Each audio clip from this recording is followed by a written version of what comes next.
৫ তারিখের আগে যে সমস্ত সাংবাদিকরা প্রেস ক্লাবের সামনে দাঁড়িয়ে হাসিনার পক্ষ নিয়ে গণহত্যাকে সমর্থন দিয়েছিল, সেই সাংবাদিকরা এখন আবার তাদের সেই গণহত্যার সমর্থনকারী সাংবাদিকদের পক্ষ নিয়ে আবারও তারা মাঠে নেমেছে এবং তারা বিভিন্নভাবে নিয়ে বিনিয়ে বলার চেষ্টা করছে যে যে সমস্ত গুটিকয় সাংবাদিক জেলে রয়েছে তাদেরকে অন্যায়ভাবে মানে আটকে রাখা হয়েছে।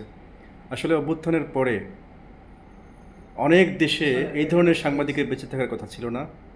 গণপিটুনিতে এই সমস্ত সাংবাদিকের পথে ঘাটেই হয়তো মরে যাওয়ার কথা ছিল, কিন্তু বাংলাদেশের আসলে ৫ তারিখের পরে যেটা ঘটেছে, কিছু সংখ্যক মানুষ অতিমাত্রায় সুশীল হয়েছে এবং অনেক মানুষই ৫ তারিখের পরে এক ধরনের নিজস্ব চিন্তা ভাবনা, নিজস্ব আখের গোছানোতে ব্যস্ত হয়েছে, যে কারণে সাপকে অর্ধেক মেরে বাকি অর্ধেক জীবিত রাখা হয়েছে।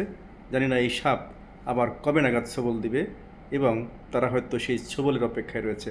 আপনারা জানেন যে ফেসবুক সহ বিভিন্ন মাধ্যমে শেখ হাসিনা ফিরে আসার বার্তা দিচ্ছে এবং তার কর্মীরা এটা নিয়ে পোস্ট দিচ্ছে এবং তারা বলছে ৬ মাস ধৈর্য ধরতে এবং তারা লিস্ট করতে বলছে আসলে কারা এই অভ্যুত্থানের অগ্রভাগে ছিল, তাদের জন্য তারা এক ধরনের বার্তা দিতে চায়।